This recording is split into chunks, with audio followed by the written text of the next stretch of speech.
The Senate is in a battle over voting rights legislation. Republicans won't pass it, and there's infighting between Democrats over changing the rules of the filibuster to get it done. Meanwhile, the 2022 midterms are looming, and the stakes for passing legislation are high for Democrats who need to hold on to their seats to preserve the party's slim majority. Joining me now for more is Nathan Gonzalez. He's an elections analyst at CQ Roll Call. Welcome, Nathan. Thanks very much for being with us. So you're very closely tracking seats for the midterms. Give us a breakdown of how the electoral map is changing, and do you have a sense of when things started to shift? Well, just by nature of there being a Democratic president in the White House, that puts Democrats on the defensive. I mean, they hold the majorities very narrowly in both the House and the Senate. And midterm elections tend to be difficult for the president's party. Essentially, if voters don't like the job a president is doing or are dissatisfied with the direction of the country, they can't express that. They can't vote against the president in a midterm because he's not on the ballot. So that means the president's party usually suffers. And because Democrats have such narrow majorities, they really have no room for error. So when we get to today, where President Joe Biden's job approval rating is underwhelming or even mediocre, that puts Democrats in a tough spot because they can't afford to lose any seats, but yet there isn't a lot of confidence in Democratic leadership or in the government that Democrats now control. All right, with that political landscape in mind then, Nathan, can you run through some of the most likely scenarios that could result in a Democratic or Republican sweep?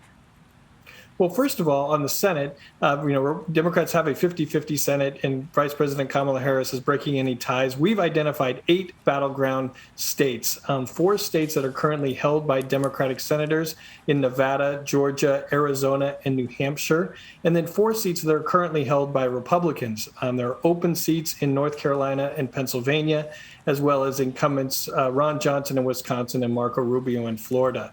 Every seat is going to matter because it's 50-50, but those are really the 8 states that are going to be deciding the control of the Senate.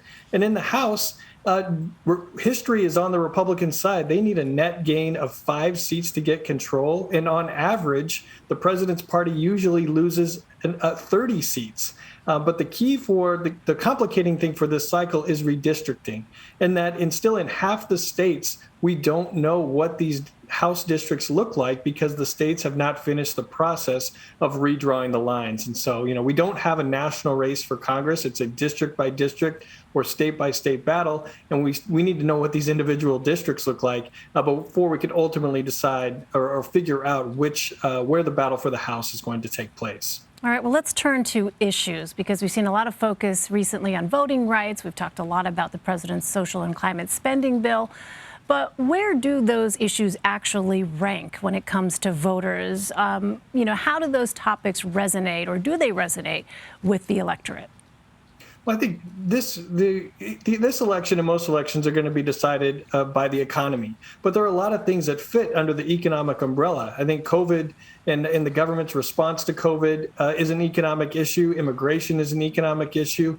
Maybe an outlier is voting rights. That is clearly at the top of Democrats' minds right now. I'm not sure that is. I don't think that is a high priority for most Americans right now, or a majority of Americans.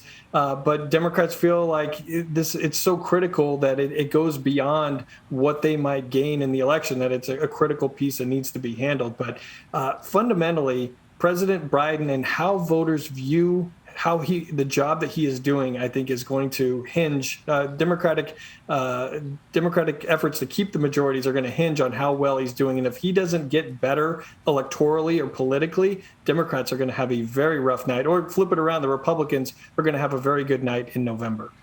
Well, Nathan, not all of your ratings are published yet on Roll Call. Give us a sneak peek, if you can, about what states are next.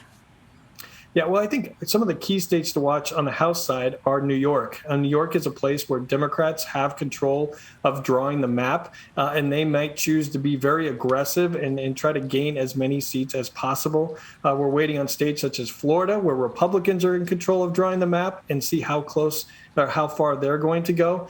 And then there are states that finished drawing their maps, such as North Carolina and Ohio, but are now tied up in the courts. And we'll see ultimately what those maps look like.